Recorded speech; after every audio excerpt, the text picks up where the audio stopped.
저희가 모이는 것 같아요. 사실은 이 화상회 통해서만 보다가 한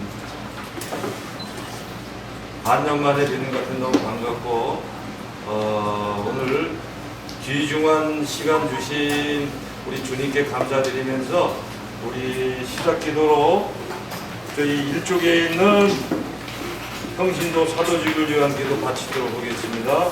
성부와 성자와 성령의 이름으로 아멘. 주 예수 그리스도님, 저희를 하나님의 백성으로 부르시어 한 형제 자매로 살아가게 하셨으니 주님께서 도와주시어 교회와 사회 안에서 주님의 말씀을 충실히 실천하게 하소서. 주님께서는 길이요 진리요 생명이시니 저희가 주님 안에서 인생의 참 뜻을 발견하고 세상의 온갖 유혹에서 해방되어 그리스도인의 드높은 의미를 지켜가게 하소서.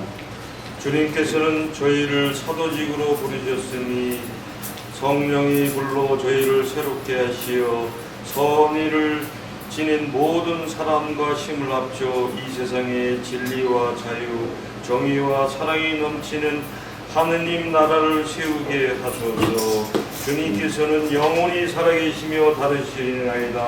아멘. 자, 우리 모두 다 모인 의미에서 박수 한번 하겠습니다. 오늘 멀리 강릉서도 와주셨고 또 포천서도 이렇게 세 분이 오시고 그래서 오늘 이 광장이 꽉 찼습니다.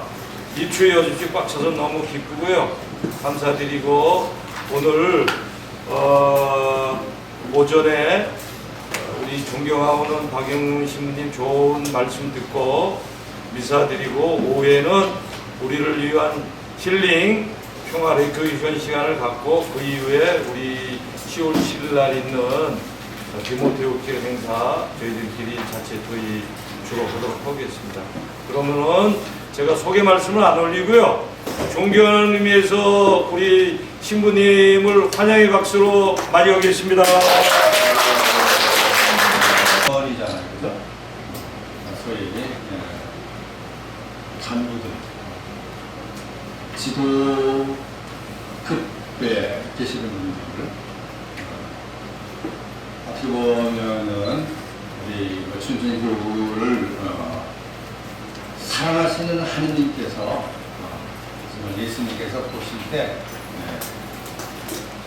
정말 기뻐하시고 좋아하실 그런 일꾼들을 우리 춘천교구를 위해서 저도 여러분들과 동력 임원들인데 여러분들하고 같이 이렇게 한 자리를 할 수 있게 된 거 기쁘게 생각하고 또 영광으로 생각합니다. 그리고 주님께서도 여러분들을 좀 그래서 기쁘고 이쁘게 모셔서 우리가 헌신하고 있는 이 교육, 춘천교육과 조금 더 이렇게 활기차고 발전하는 그런 교육가 됐으면 하는 그런 바람입니다. 좀 만나서 반갑고 또 이렇게 오늘 여러분들에게 같이 평신도 사도직에 대해서 좀 얘기를 좀 나누는 그런 시간인데 여러분들 조금이라도 좀 도움이 되는 그런 시간이 됐으면 하고 바라고 그래서 주님께서 저와 또 여러분 모두에게도 또 다시 한번 이렇게 우리 머리도 좀 이렇게 비춰주시고 또 마음 안에도 그 머리를 좀 듣고 내가 이해하고 받아들이는 것을 내 삶 속에서 조금 더 나아게 살아내는 그런 힘도 주시기를 청했으면 좋겠습니다. 그러니까 아시는 분들도 몇 분 계시고 근데 또 처음 뵙는 분들도 더 많고 그래서 제가 좀 제 자신 이렇게 인사를 드려야 될 것 같아요. 저는 각자, 영자, 근자 그리고 세례명은 제 스스로 요왕이라고 불리기를 좋아합니다. 요한은 부교들은 잘 알 텐데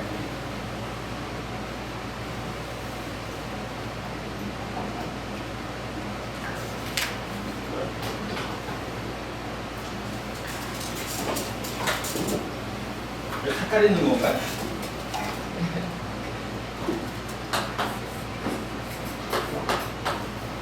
요왕은 여기 이게 무슨 성인인지 아시는 분 있어요? 사도 요한. 이게 우리 조상들이 쓰는 얘기예요.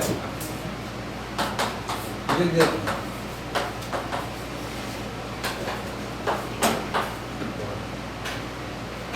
그러면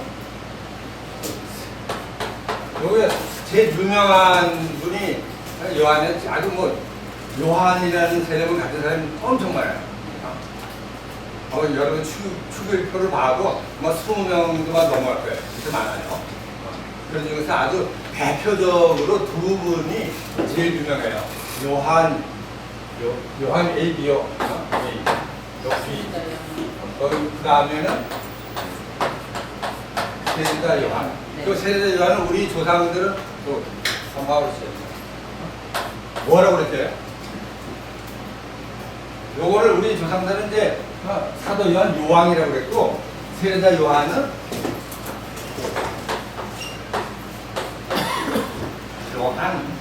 이렇게 간단하게 불렸거든요. 그러면은 요한 그러면 사도 요한이구나. 그러니까 알아들으면 편한데 요새는 다 요한이라고 그러면서 풀어서 거기다 이제 붙이는 거예요. 그게 사도 요한, 세리자 요한, 요한 카페스다 그런 식으로 계속 그 요한에다가 요한 바티스타 살레시오 이런 식으로 다 되는 거 붙여요. 네, 요거는 이제 신말에서 요거를 가져온 거죠. 번역돼서 여기다가 이제 붙이는 거예요. 요거는 사도다. 지금 요거는 세리다다. 이렇게 이제 붙여가지고 요한 AB가 가장 유명합니다. 그래서 저는 요왕이라고 불리기를 좋아합니다. 우리 어머님께서 왜 내가 세대명의 요한이냐, 그러니까 제 형이 있거든요. 형은 요셉이에요. 그러니까 어머니가 생각할 때 요셉은 장남이니까 요셉이 가장의 주보잖아요. 그러니까 집안을 다스리고 뒷일이 돼야 된다. 그러니까 형은 요셉이라고. 나는 왜 요왕이라고 했냐. 그러니까 어머니 말씀이 요왕은 요왕 사도는 예수님이 가장 사랑받은 사도다. 그런데 그런 사도가 되라고 졌다고 그렇게 말씀하셨다고요. 그러니까 어떤 옛날 시기와는 요왕이라고 불리기를 좋아합니다. 그리고 저는 1969년도에 석권을 받았고 2011년도 서양문방에서 마지막으로 성사 3억 사제라는 새로운 직무를 명받고 지금은 성사 3억 사제라고 합니다. 요새는 은퇴 사제, 심지어 원로 사제라는 말까지도 쓰지 않으려고 해요. 왜 그럴까요? 모르겠죠? 국세청하고 관계가 있어요. 세금. 은퇴 사제라고 그러면은 국세청에서는 이해를 못해요. 은퇴는 끝나는 거잖아. 그러니까 은퇴는 선생님 하다가 공직 다 끝나고 나면은 선생님 아니잖아요. 크게 아무 상관없잖아요. 근데 신분은 은퇴가 없잖아요. 죽기 전까지 사제는 하면 사제는 영원히 그 사제예요. 그러니까 이해를 못하는 거예요. 근데 그것이 왜 국세청과 관계되느냐? 예를 들면 제가 지금 칠도는 아파트에 살잖아요. 그 아파트 건물은 주인이 교구예요. 근데 나는 교구 직원이래야지만 말하자면 교구 거니까 관사 같잖아요. 관사에 살 수 있는 것이지 왜 아무 상관도 없는 은퇴한 사람이 그러면 그 사람들을 볼 때는 신부가 아니잖아요. 교구 직원이 아닌데 이게 왜 사냐? 그거 잘못된 거다. 세금을 떼는 거예요. 그래가지고 그 아무튼 이제 처음에 은퇴라는 용어를 쓰지 말자. 그 대신 조금 살릴 수 있는 게 뭔가 생각하다 원로사제라고 써요. 그래서 원로사제도 타고 똑같이 이제 그런 문제가 이제 걸리는 거예요. 그러니까 아예 지금은 이제는 그렇게 하는 거고 성사사목사제. 이게 현역이에요. 성사가 뭐예요? 그런 식으로 이제 한 거죠. 그래도 이제 나중에는 지금 국가에서는 계속 세금을 이렇게 뭐 명목 붙여서 거두려고 그러니까 지금 그래도 문제가 되는 것이 아무 뭐 없는 사람에게 뭐 예를 들면 봉급이 나가고 그렇잖아요. 있을 수 있나요? 또 그래도 뭐 그런 미묘한 문제들이 있다 그럽니다. 어떻든지 간에 그래서 저는 이제 공직에서부터는 2011년 끝나고 뭐 그 다음에 주변님이 공직에서 벗어났지만 공적인 일을 맡길 수 있다. 그래서 뭐 지금 뭐 배동호 신부처럼 총대까지도 이제 맡기고 이런 식으로 잠깐 동안은 뭐 한림대학 교수협회 지도실 뭐 이런 거하고 또 협력사제 스무스분당 협력사제 그런 거는 은퇴한 다음에 원로사제 그 성서사무사제 들어간 다음에 했었죠. 그런데 이제 그리고 지금은 다 놓고 제가 재능기부하는 라틴어 강의만 지금 신뢰하고 아카데미에서 하고 있습니다. 뭐 이거 너무 장황하게 시간 보내면서 제 인사를 드렸습니다. 잘 봐주시기 바라고. 이게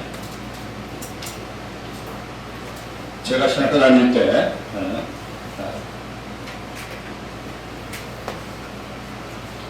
여러분들 무슨 지금처럼 연수나 피정이나 뭐 이런 걸 하면은 제가 꼭 우리 같이 제가 아주 좋아하는 그런 철학 원리가 있어요. 그거를 이제 말씀드리고 시작하고 했거든요. 그러니까 오랜만에 하는 여러분들을 위한 강의니까 제가 똑같이 그 철학 원리를 소개해드리고 시작하겠습니다. 그때는 라틴말로 배웠는데 라틴말을 그냥 유식하게 제가 뽐내기 위해서 한번 써드릴게요.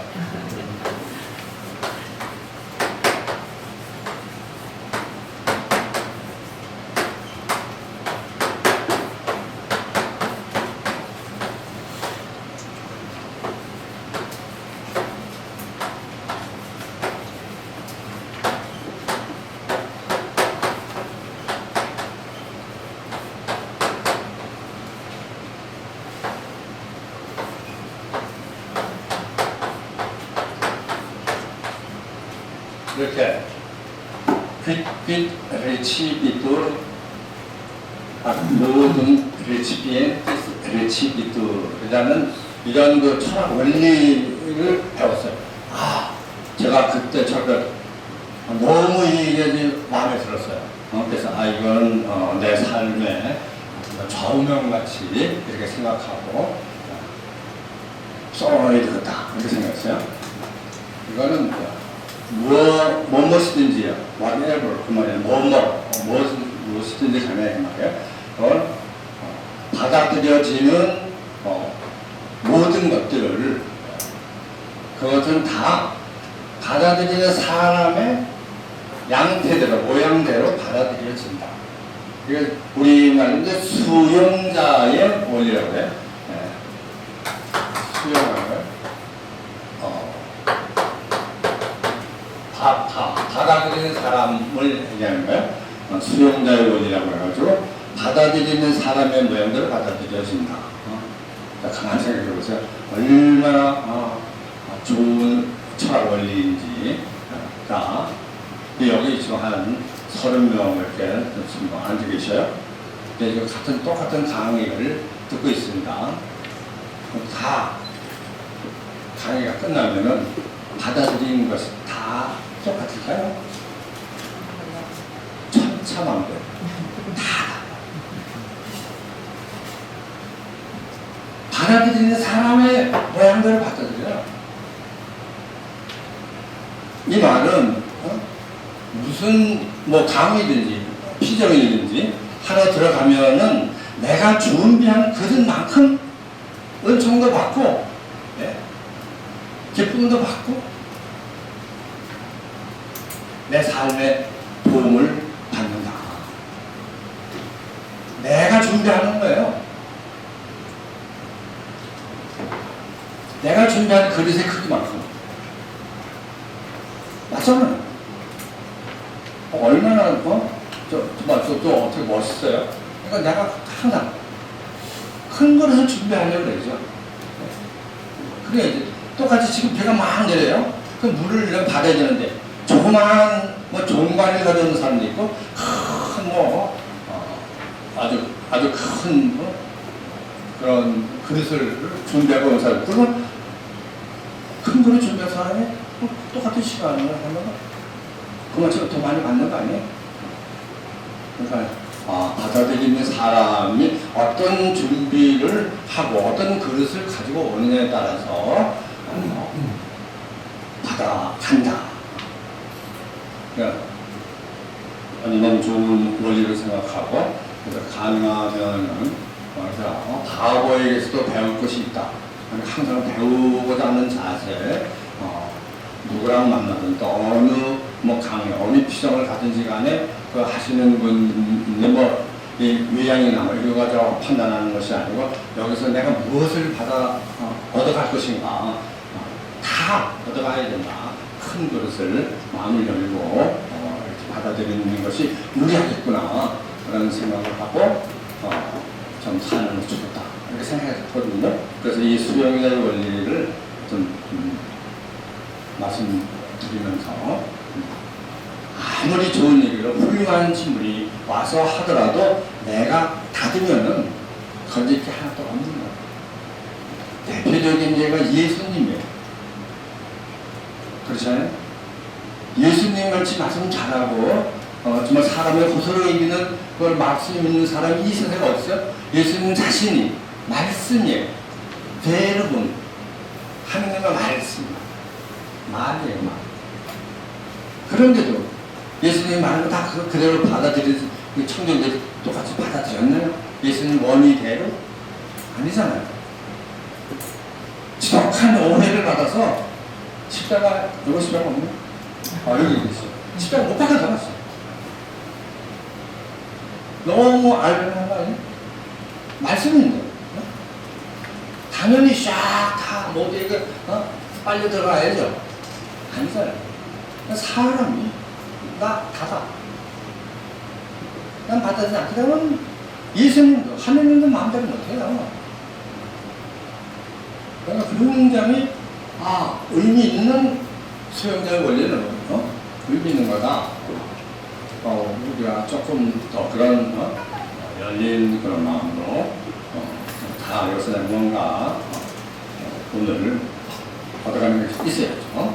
큰 것을 가지고 강의를 시작해 봅시다.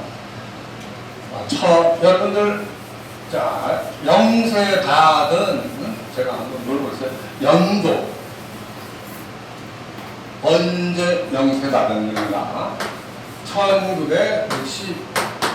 1965년 전에 받으신 거고.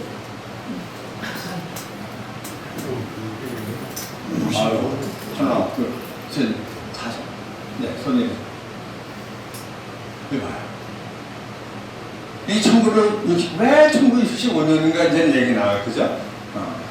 엄청나게 중요한 분기점이에요. 그러니까 그 전에 영세 받으신 분들은 아마 지금의 우리 교회의 모습, 내가 알던 교회하고는 엄청나게 달라졌다, 이렇게 실감할 거예요. 예를 들면 미사. 우리는 지금 다 미사를 우리말로 드려요. 주님께서 여러분과 함께 그러면 여러분 다 또한 사제의 영광 그러잖아요. 이 전에는 그렇게 하지 않았어요. 사제가 도미누스 비스쿠, 그러면 신자들은 무슨 뜻인지도 모르고 에꿈 스피리트 뜨고 이렇게 해요. 얼마나 다른 거예요? 다시 교회가 바뀐 거예요. 1960년 교회. 그리고 이제 미사하게 지금 이제 신자들 이렇게 쳐다보고 향하여 드리잖아요. 그때는 신가 등지고 들었어요. 사제가. 복사 데리고 나와가지고 복사하고 라틴말을 주고받아요. 이게 복사는, 그때 복사는 똑똑하지 않으면 복사 못해요. 왜요? 라틴말 그거 앞된 비레티까지 왼쪽 땜이냐 이거 다 외워야 됐어요. 모대응을 복사를 못하는 거예요.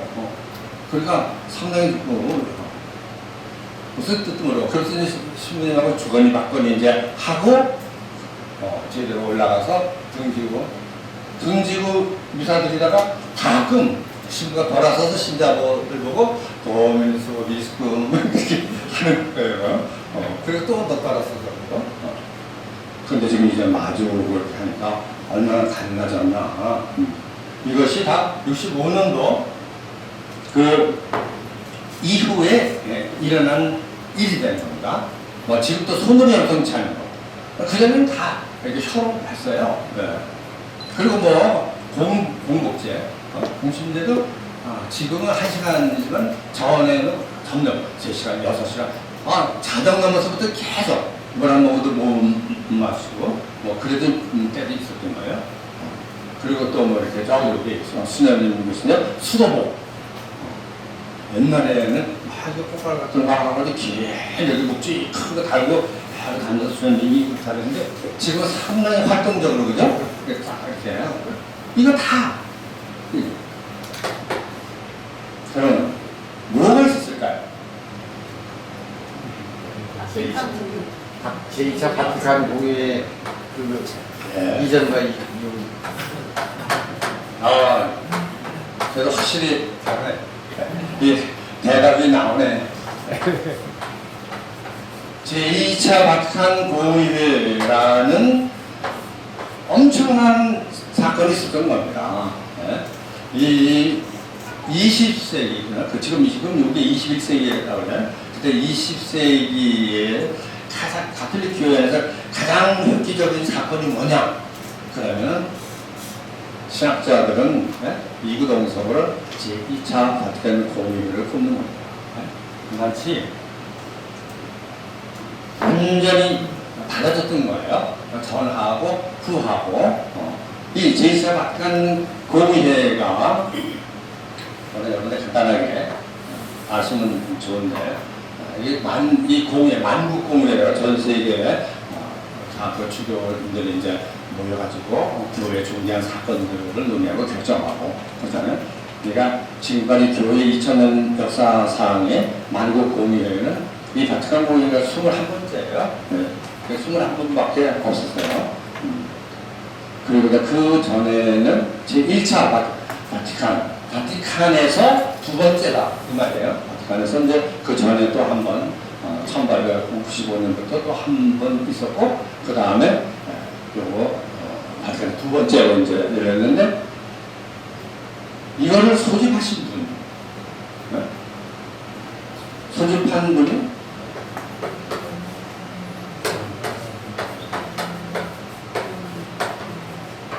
요한 23세라는 교황님이에요. 그런데 참 묘하게도 지금 공의회를 소집하고 끝냈고 공의회 그 후에 그 정신 살리고자 했던 모든 교황님들 성인. 교황님은 다 성인들 같죠? 아니에요. 교황님은 성인들 많지 않아요. 더구나 뭐예요? 근래에는 더 없죠. 그랬었는데, 23세는 성인이 되셨어요. 나는 연세가 많아서 교황을 뽑혔거든요. 그러는데, 어느 날 갑자기, 추기현님들인데, 공의를 소집해야겠다. 무슨 얘기입니까? 지금 왜 공의를 해야 됩니까? 그런데, 사회는 과학물질 너무 발전하고 변해가요. 그런데 우리는 가톨릭은 그때도 1962년도 1962년 근데 교황님 생각에는 이러다가는 우리 교회가 망한다. 이 세속이 변하는 것을 따라가지 못하면 망하니까 모여서 우리가 논의하고 또 새로운 제2의 성령 나눔이 있어야 된다. 그래서 아조라멘토라고 그 기치를 내걸면서 현대화예요. 금조르노 오늘 아조라멘토 오늘화하는 그걸 해야 된다. 이렇게 하면서 공의를 고집하겠다. 그랬어요. 그래가지고 공의회가 1962년도에 공의가 소집이 돼요. 1962년도 10월 12일 날. 그리고 교황님은 이거는 한 3회기 정도 하고 나서는 공의회가 끝날 것이다. 이렇게 예측을 했는데 그게 아니고 성령은 제2의 성령 낭림이라고 말하면서 했는데 성령께서는 안 된다. 이렇게 결정을 하신 것이죠. 그래서 요한 23세 교황님이 소집해 놓고 돌아가서요. 1962년도에 10월 11일 날 바티칸 공회가 대회를 했어요. 시작했는데 교황님은 63년 6월 3일 날 돌아가셨다. 한 3일 만나면 끝나는 하여튼 교황을 죽고 그 후에 누가 교황이 됐냐? 바오로 6세. 이분도 바오로스 교황도 성인했죠. 네. 바오로스 교황님이 다통을 그래가지고 바오로 6세 교황님 재임 때 제2차 바티칸 공회가 65년 12월 8일 날 끝난 거예요.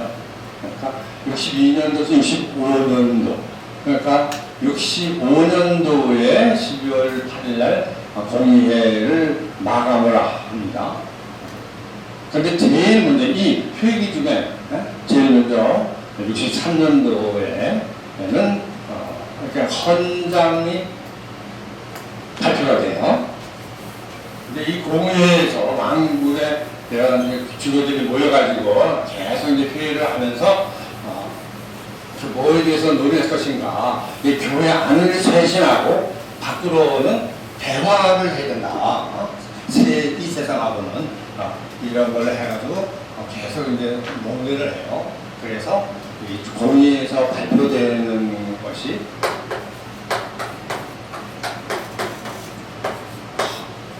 헌장에는 헌법 같은 거예요. 아주 큰 뼈대를 만드는 거예요. 그 4개를 발표해요. 근데 제일 먼저 나온 것이 전례. 그래서 여기서 이 전례 헌장으로서 미사가 우리나 각 나라 말로 할 수도 있고 뭐 신자를 위해서 하고 손으로도 할 수 있고 그래서 하는데 되는 거죠. 전례 헌장이 나오고 그다음에 교회 헌장이 나와요. 교회를 뭘로 볼 것인가. 그래서 여러 가지 표상으로 표현하는데 유명하게 잘 아는 하느님의 백성이라는 그런 용어로 꼭 볼 수 있는. 그 다음에 주면 포도밭에 양 우리 여러 가지가 있는데 그 다음에 신비체의 교리, 이런 것들 큰 그 교회의 모습으로, 그리고 여기에서 이 교회론에서 교회 현장에서 그 사장의 평신도를 논해요. 사장 한 장을 다 할애를 해서 평신도를 논의한다. 이것도 아주 획기적인, 지금까지 그런 공에서 평신도라는 주제로 논의하고 교령이나 이런 거 낸 적이 없어요. 근데 여기서 이미 딱 이걸 해요. 계시 현장, 현대 세계 안에서 교회가 사목 현장, 이렇게. 그리고 이 헌법 같은 걸 4개를 내고 9개의 교령을 내요. 이 교령이라는 건 법이에요, 법. 제일 큰 개념이 헌법이잖아요. 헌법 밑에 그 다음에 법이 나오잖아요. 이 법에서는, 이 교령에서는 각 신분에 대해서 다 얘기해요. 그러니까 교회를 구성하고 있는 그 신분들, 주교 교령, 또 사대들, 사대 교령, 또 수도자들, 그죠? 그래서 수도자들 교령, 그리고 평신도 교령.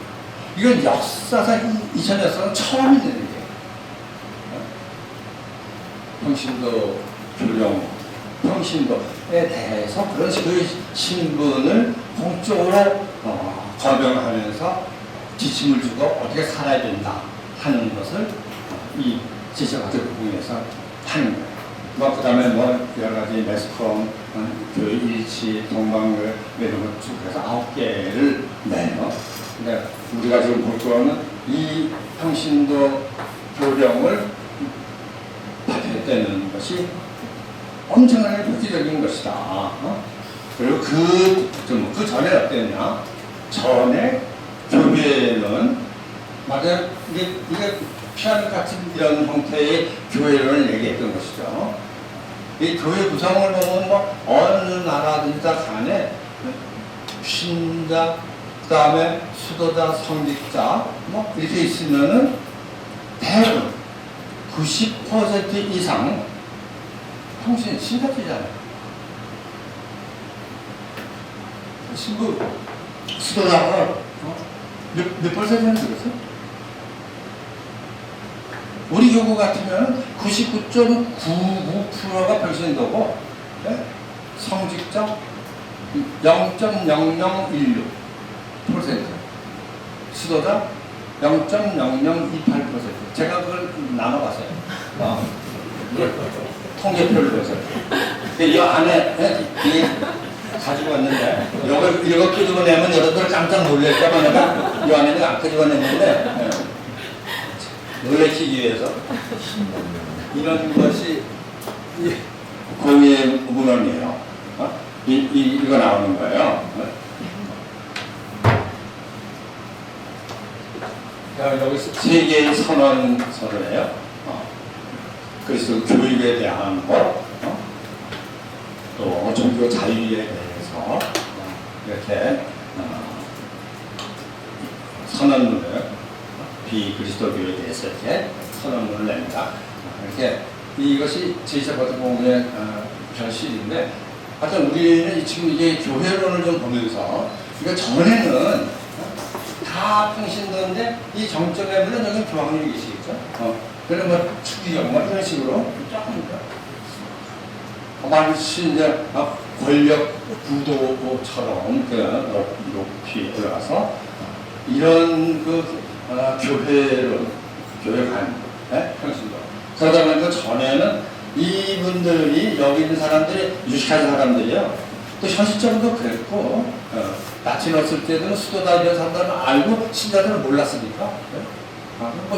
저도 까먹으니까 못 읽고. 그러니까 어떻게 되냐? 가르치는 교회가 따로 있고, 배우는 교회. 그렇게 되는 거예요. 나눠주고, 밑에 있는 사람들은 뭐냐? 이 무지랭이들은. 모르는, 그걸 배우고, 여기서 밑에 있는, 신자들은 볼 때는 이거는 그냥 얘는 뭐가 하라는 대 지시하는 대로 순명하고 그다음 계속 우리가 가르쳐주는 그대로 배워라 이렇게 그런 걸 가르쳤죠. 그런데 이 동네 교회 현장에서 하는 교회는 교회론을 이런 피라미드형이 아니고 원형의 교회를 하는 거죠. 다 평신도나 성직자나 수도자나 뭐 주교나 다 똑같고 그 바탕에 제일 기초가 되는 세계성사를 통해서 다 하느님의 답답한 일단 그거를 이제 출발하는 거예요. 그러다 보니까 이게 평신도 교회가 저는 사실 성직자는 요 정도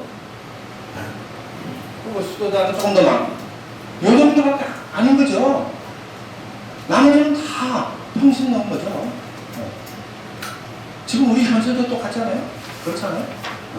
본당이나 교구나 그러면 잘 생각해 보시라고. 아무리 날고 진짜 날고 뛰고 한다고 기고 한다고 하더라도 극소수의 성직자, 수도자 이 사람들에게 맡겨가지고 이 교회가 제대로 되겠습니까?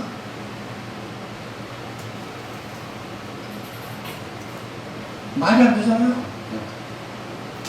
실제적으로 우리 지금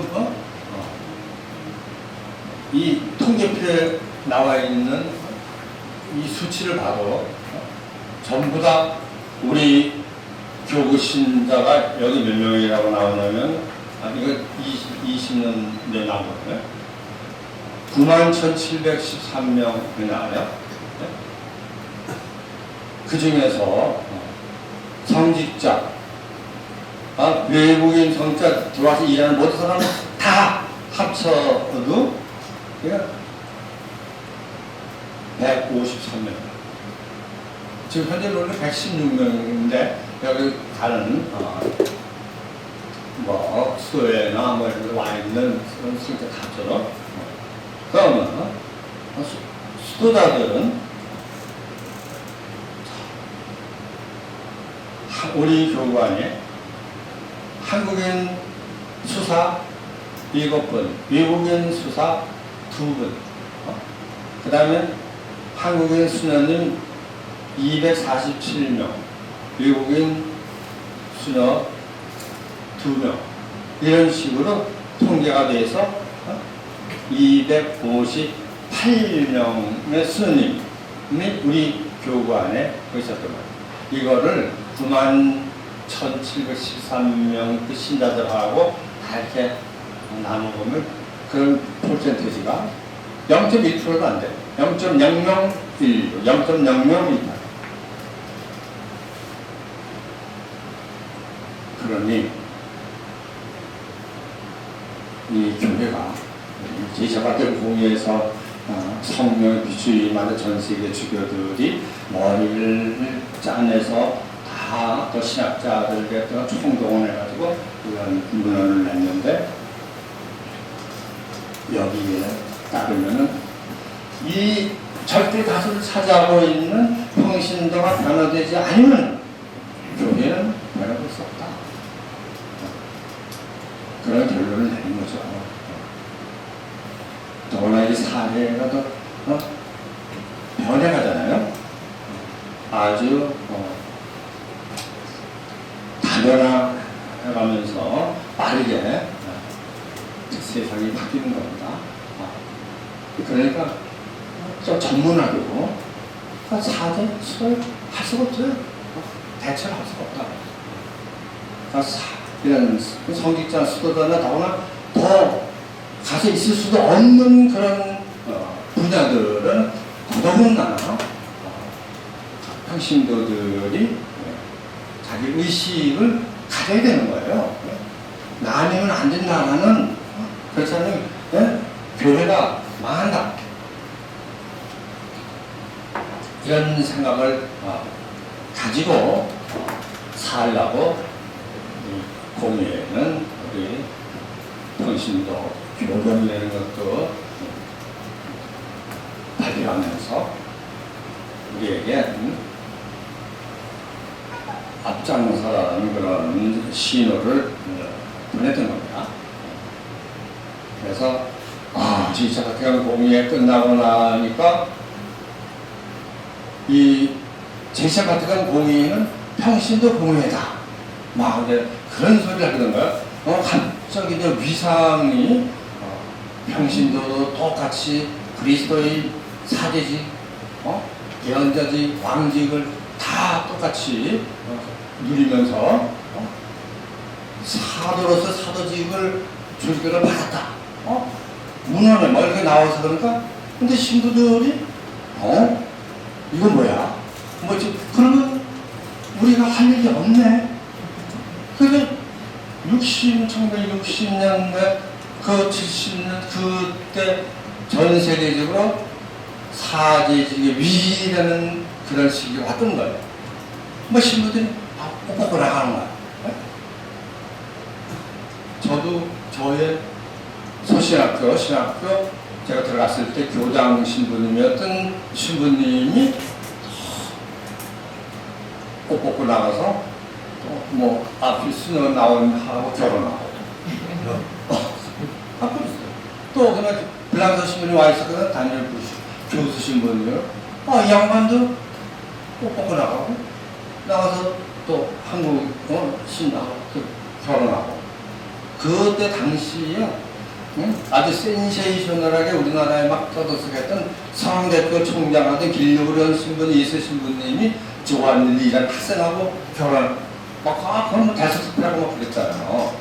다 그거 이때 그 평신도들이 청소 교령이다. 그러니까 완전히 이제 뭐 다 할 거냐 평신도들밖에 없다. 그러니까 신부는 우리는 뭐 할 거 없지 않냐. 그러니까 뭐 옷 벗고 나가고 그때 처음에는 신부님들이 로마카라를 안 하더라고. 로마카라 안 하고 내 카이 메고 거기 신부님들 그랬어.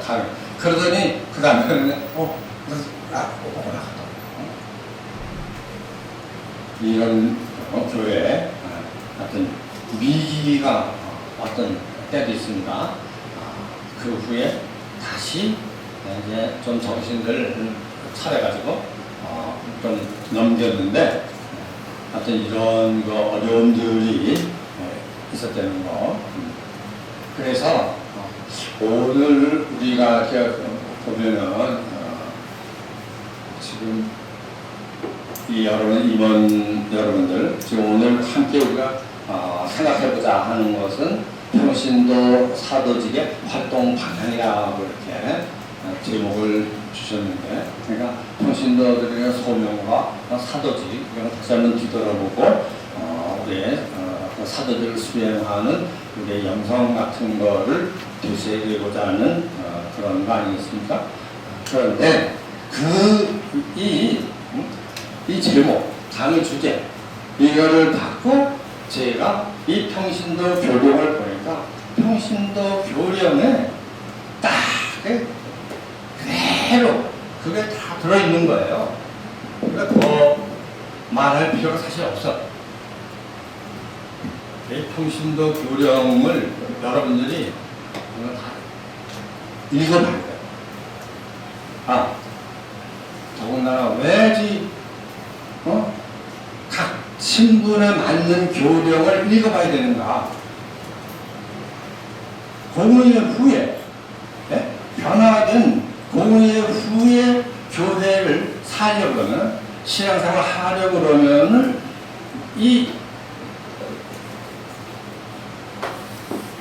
신분에 대해서 얘기했잖아요. 주교들 이거 읽어보고 그래야 잘 사는 거야. 신부도 사제교령 읽어봐야지 사제는 잘 사는 거야. 이런 얘기를 한 거 아니에요? 평신도 교령을 내면서 너희들 읽어봐. 이거 안 읽어보고 살면은 너는 2차 버티고 그 후에 사는 것이 아니고 저 중세 그 전에 그거 사는 거야. 이런 소리를 한 거거든요. 이거 뭐 자꾸 지금 뭐 내가 그뭐 간부다. 그건 안 통하는 거예요. 그거는. 저는 제가 어떤 주변님이 잘 봐주셔가지고 우리가 로마 갔다가 시간이 이제 3년 주셨는데 2년에 이제 영성시나 내가 석사를 하고 1년 남으니까 1년을 어떻게 할까? 제가 영어를 못해요. 영어를 듣고 말하고 뭐 이걸 아주 못해요. 찾고 이건 하는데 그거는 그때 우리 때는 저희가 신부됐을 때는 한 29명 나머지 다 불만 신부인데 그런데 솔직히 뭐 꼭 헐뜯고 사는 건 아니고 좋지 않게 표현하면 그 양반들 중에는 조금 대먹지 않은 그런 사람이 있었어요. 우선 무시하고 민족적 우월감을 가지고 그러니까 이 서양 신부님들 때문에 제가 반응을 잘못한 거죠. 바로 그거에 부정적인 반응을 한 거죠.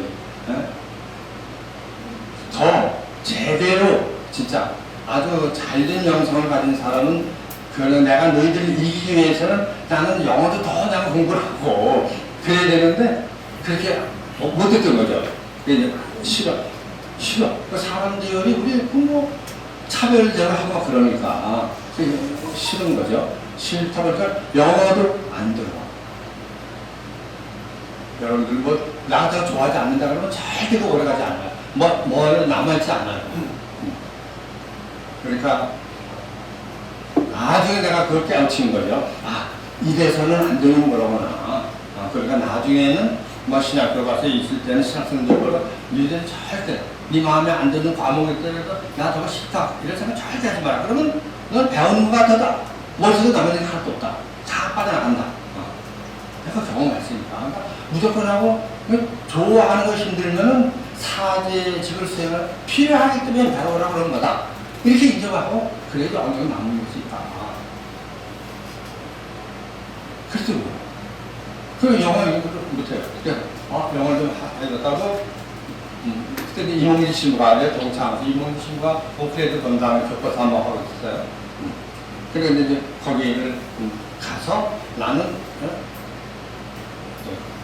좀 영어에서 연수를 한 1년 남았으니까 해볼까 하고 갔는데 임신부가 그 다음에 들어갔어요.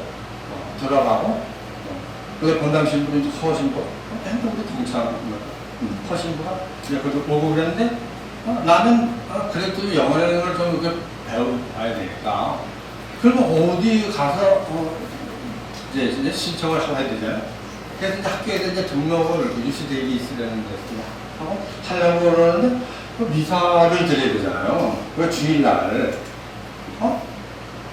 그러니까 주위 한인들이 모이는 거기 이제 사크라멘토라고 그 캘리포니아 주도에 거기에 한인 공동체가 있어요. 그 신부가 대구 교구였다가 샌프란시스코 교구로 이렇게 전족해서 모 신부가 있었어요. 그 신부가 미사를 드리러 오는 거예요. 주일마다. 그러니까 가서 미사를 같이 드립시다. 그랬어요. 그랬는데 이 신부가 나중에 한 두 번 하면 오지 말래. 알고. 왜 그러냐? 그러면 아주 터무니없는 얘기를 하는 거야. 정신병자 같은 얘기를 하는 거야. 내가 인기가 많아서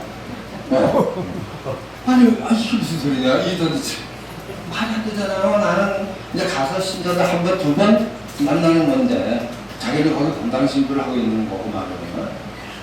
이 사람이 정신병자구나. 그래서 오지 말라고. 그러니까 나 영어도 못하는데 그러니까 미국 성당에 가서 미사 참여하는 거지. 미사 못 드리고 신자가 영성 때리면 아멘 하고 그랬어요.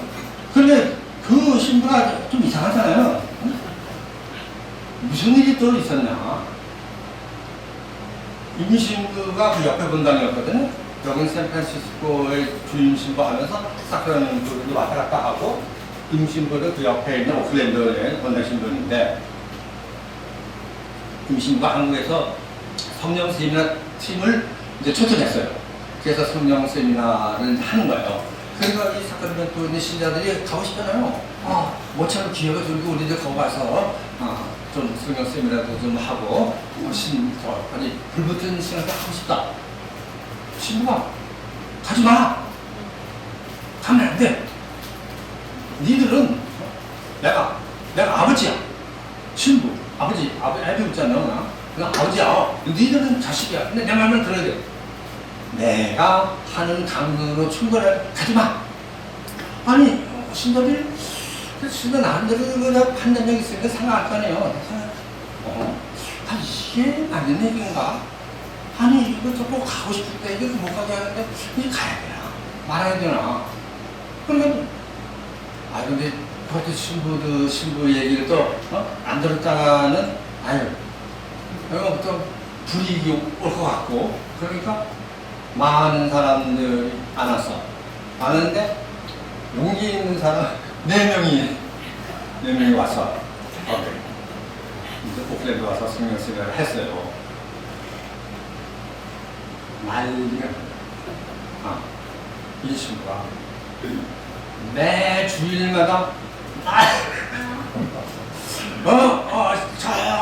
나도 부려 막 심한 자식들을 부모 아버지 얘기 말도 안 듣고 가기만 해도 그럼 처음에는 그래 그 아버지 얘기가 처음에는 아마 신부가 성공하나 하는 거로 하는 거죠.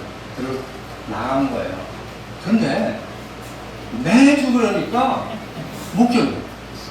나왔어요. 미국 성공하는 거야.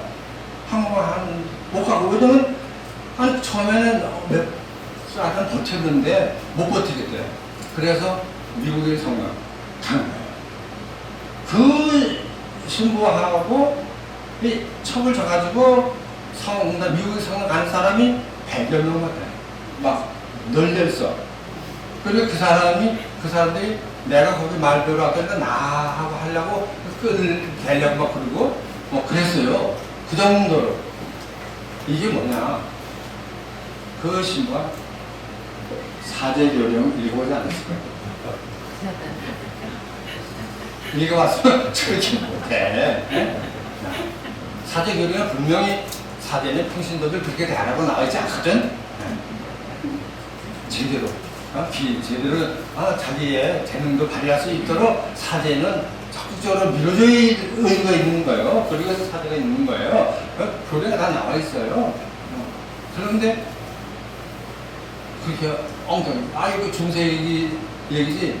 너는 내 말만 들으면 내가 그걸 충분해. 순명해. 그것만 강조하는 거잖아. 그러니까 안 돼. 그러니까 동의 문헌을 읽어보지 않으면은 공부의 전에 시대식으로 사는 것이 그게 살 수밖에 없다. 그러니까 이거는 사제, 수도자만 얘기하는 게 아니고 평신도 여러분들은 똑같은 거예요. 그래서 여러분들도 평신도 교령을 읽었으면 좋겠습니다. 그러니까 이 평신도에 대한 거는 이 교령에는 아주 한 교령 하나로 극단적으로 이렇게 나와 있고, 그 다음에 이 헌장으로는 교회 헌장 제4장에 나와 있어요. 들어놨는데 요한 바오로 2세 교황님이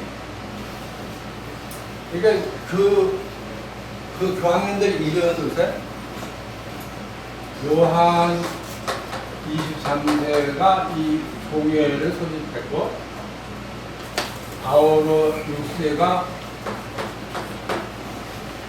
그 공회를 마쳤어요.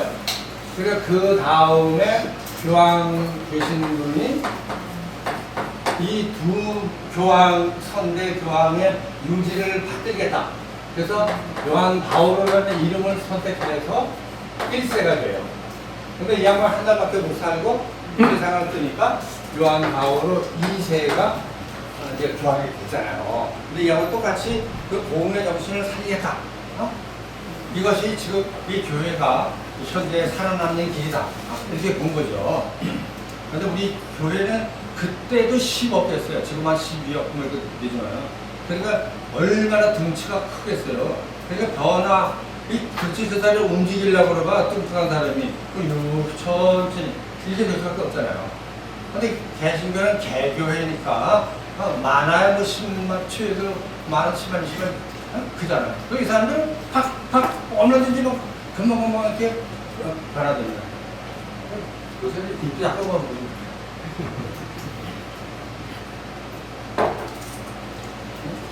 그러니까 이제 등치가 크니까 늦은 거예요. 그러니까 정말 다 알아들어가지고 합심하지 않으면 변화가 거의 없는 거죠.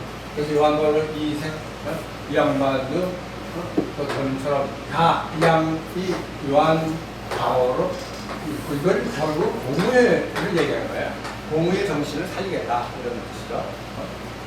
그래서 요한 바오로 2세 교황님은 평신도에 대한 거를 이 평신도 그리스도인 요거는 조금 조그마한 거예요. 그런데 이런 사도로 권고를 냈어요.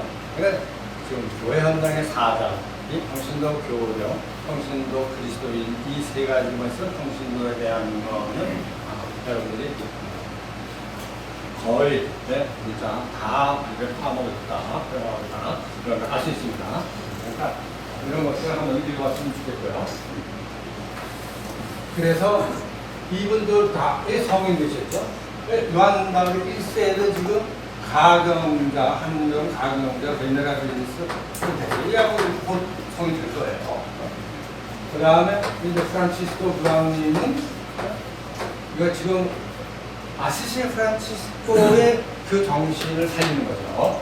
그래서 교황명을 프란치스코로 정하시는 거예요. 이건 처음이에요. 266대 교황 중에서 처음으로 있는 이름이에요. 그러니까 이후에 또 누가 교황이 돼가지고 또 이름 선택하면 이 양반은 1세가 되고 뭐 그렇게 되겠죠. 근데 지금은 그러다 보니까 프란치스코 교황이 되는 거죠. 그런데 아시시 프란치스코 성인은 13세기 그 중세 때 교회가 진짜 하는 거를 교황님들 꿈에서 보니까 어떤 사람이 교회를 짊어지고 있는 거 꺼가지고 프란치스코 교회의 수도 규칙을 인정하잖아요. 뭐 그런 식으로 이 양반은 그 가난을 내세워서 아주 망한 교회를 다시 중세 교회를 살려낸. 그러니까 그 누구보다도 프란치스코 교황님은 더 가난하고 힘없고 하는 그런 소외되고 이런 사람들의 관심을 많이 갖고 계속 거기에 대해서 메시지를 계속 내고 계시는 겁니다. 그러니까 그 시간에 어떻게 되죠? 30분 또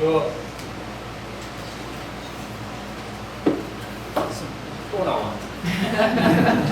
이건 이제 프란치스코 교황님인데, 프란치스코 교황님도 뭐 규칙도 여러 가지 여러 개 내셨는데 제일 먼저 이 복음의 기쁨이라는 것을 내셨어요. 그래서 보면 이 평신도에 대해서 평신도가 달래 평신도냐? 그래가지고 신부 수도자들이 가기 힘든 곳, 갈 수 없는 곳, 또 당신들의 주 무대는 가정과 사회, 이 평신도들의 그 속성은 세속성이에요. 세속에 살고 있는 거예요.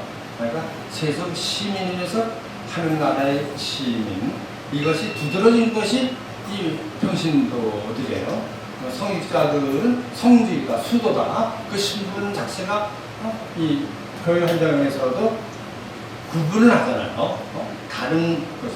그러니까 그 외에 나머지에, 그러니까 4대 수도적 할 수 없는 거. 지금 결혼 생활 할 수가 없잖아요. 안 하잖아요. 그러니까 가정, 이런 거는 여러분들의 동무대요. 여러분들의 주무대고, 그러니까 애 낳고, 취미생활 할 수 없잖아요.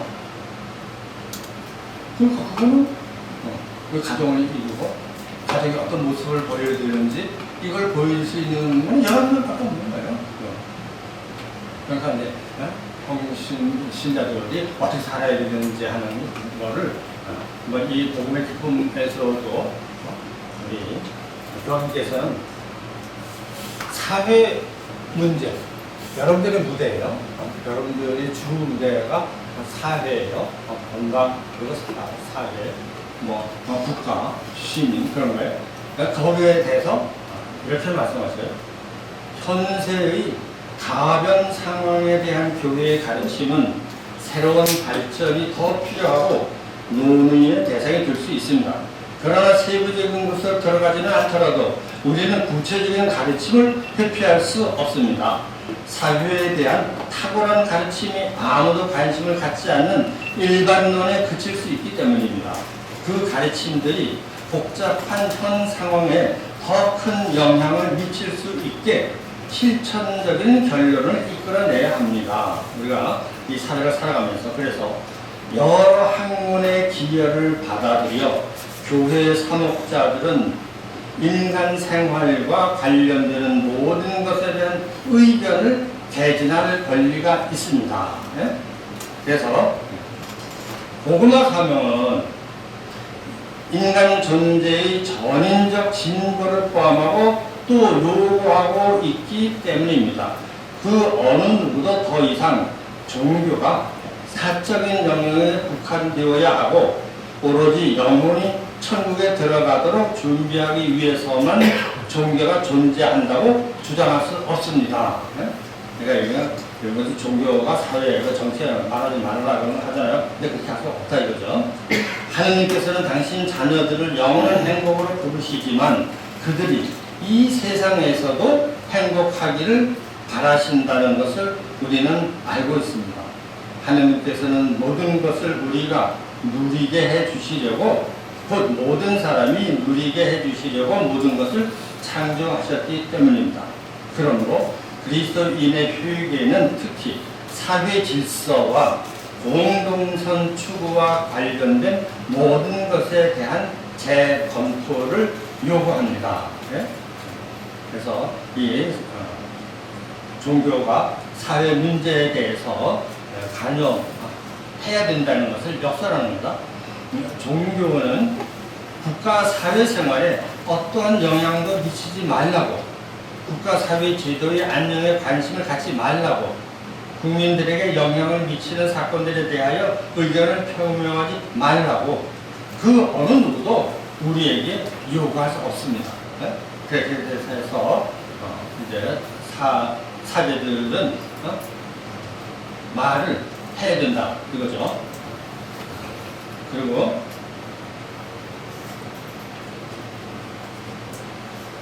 이제는 그렇게 했으니까 모든 사회 문제를 다 다룰 수 없지만은 여기 이 권고에서는 여러 주제에 관한 성찰에 알맞는 도구들은 우리가 평신도들이 어떤 그 사도직의 활동을 해야 되는지 여기에 대해서는 간추린 사회 교리에서 찾아볼 수 있습니다. 그러면서 저는 이 책을 공부하고 활용할 것을 강력히 권고합니다. 교황님이 그러니까 지금 평신도들의 사도직의 활동의 무대가 이 사회예요. 그런데 이 사회에서 여러 문제에 대처하기 위해서는 간단히 사회 교리를 평신도들이 공부를 해야 된다. 그래서 할 것을 요구하시는 겁니다. 그러니까 우리가 오늘 이렇게 평신도 사도직의 활동 강령에 대해서 얘기하면서 첫째는 평신도들도 이 교정을 통해서 사도로 개개인이 신부처럼 이 사회 안에서 사도로서 교회의 사도직이라는 건 다른 게 아니에요. 예수님이 이 세상에서 이루고자 했던 것, 이 지상에 하는 나라를 세우는 거죠. 그거를 그대로 받아서 하는 그 모든 것은 다 사도직이에요. 그걸 평신도들이 너희들 해결다. 너희 각자. 이렇게 얘기하는 거예요. 그러니까 아예 이 제자 같은 간 동의회가 평신도들로 하여금 정병, 아직 개개인은 군사인데 일상백을 해도 군사가 살아야 된다. 이렇게 요청한 거예요. 이것이 사제 교령을 발표한 그 취지인 거예요. 이거는 역사상, 이스라엘 역사 처음 있는 일이에요. 그러니까 우리는 그것을 알고 그것이 바로 예수님의 사도직을 이어받는 것이 교회고 교회에 해야 될 사도직을 이어받는 것이 우리 평신도 사도직인 거예요. 그렇기 때문에 우리도 모든 면에서 사제로서 또 예언자로서 또 왕으로서 왕이 되는 것은 이기는 걸 얘기하는 죄악을 이기고 불교를 이기죠. 그런 직분들을 이해하고 앞으로 나서야 될 겁니다. 그래서 여기는 이 교령에 보면은 이 사도직의 목표로 현세 세계의 복음화와 성화 사도직을 구체적으로 얘기합니다. 그러니까 공예가 이게 문헌으로서 우리에게 남겨둔 그 소제목 목표는 사도직의 목표는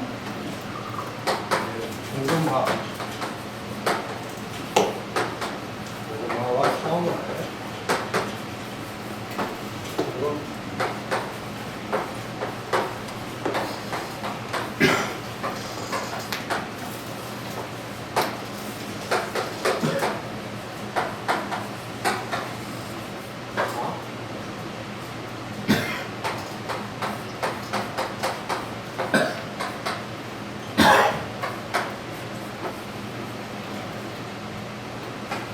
이제 그 교령에서는 이 세 가지를 목표다 이렇게 제시해 줍니다.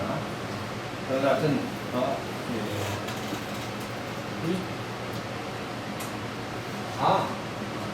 복음화나 필수교화 이거를 어렵게 생각할 것이 아니라 그리스도의 가르친 대로 복음의 정신대로 변화시키는 거 그거를 복음화다, 선교다 그렇게 얘기하는 거죠. 그래서 바오로 6세 교황님이 현대 복음선교라는 이런 문헌을 내시면서 여기서 이런 얘기가 있어요. 그 복음화라는 거를 어떻게 알아들어야 되냐, 한마디로 표현해서 교회가 선포하는 메시지의 신적 능력으로 모든 개인, 모든 사람들, 개인과 집단의 양심, 지금 집단의 양심이라고 그러면 우리 이 세상에 돌아가고 있는 세상 풍조, 네? 그래서 우리는 그 세상 풍조를 이기지 못해서 마지못해 살아가는 경우가 많잖아요. 내 양심을 지켜서 이거 이렇게 하면 안 되는데 알면서도 체면해. 왜 체면을 보게 되냐? 그 세상 풍조가 내가 알고 배우는 이 교리하고 달라. 그러니까 거기서 고민하는 거 아니에요?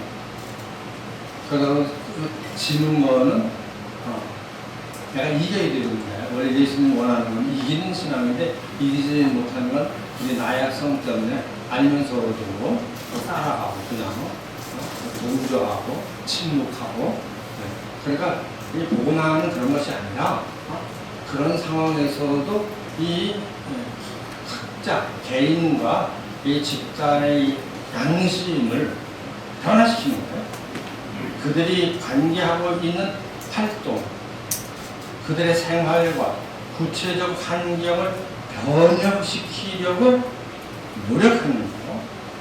이것이 복음화입니다. 그러니까 이렇게 다른 사람을 불러다가 영세를 시키고 이래야지 이 복음화 그리스도화가 아니라 잘못된 가치관들을 바꿔놔야 돼. 그리스도로. 실제적으로 그 사람이 가톨릭 시대가 안 돼도 크게 문제되는 것이 아니에요. 안 된다고 하더라도 그거 복음화 시킬 수 있는 거지. 그 복음화 정식으로. 그래서 우리는 비가톨릭 종교인들과도 연대해서 이 복음 정신이 추구하는 평화라든지 정의라든지 어떤 진리의 수고라든지 이런 거는 서로 손잡고 해라. 그것을 같이 동행을 할 수 있는 이미 복음화 시킨 거다. 이렇게 해서 안 듣도록 요새는 아주 좀 꼭 옛날에는 영세를 줘야지 그 사람을 구원하고 복음화 시켰다고 그랬잖아요. 그래서 우리들이 교리를 배울 때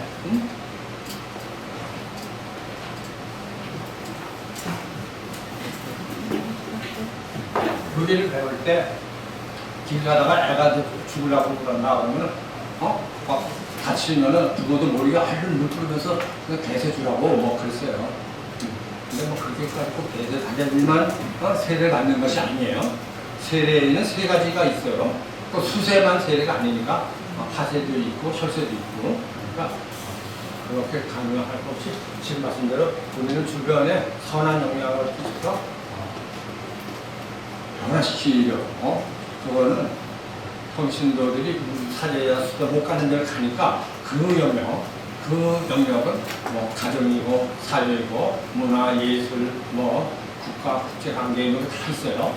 거기에서 그 영향력을 행사해서 터뜨려 조금씩 물 타장이 번져가듯이 그렇게 살면은 그것이 통신도 사도직의 방향을 제대로 잡고 잘 사는 것이 아닌가 그렇게 생각합니다.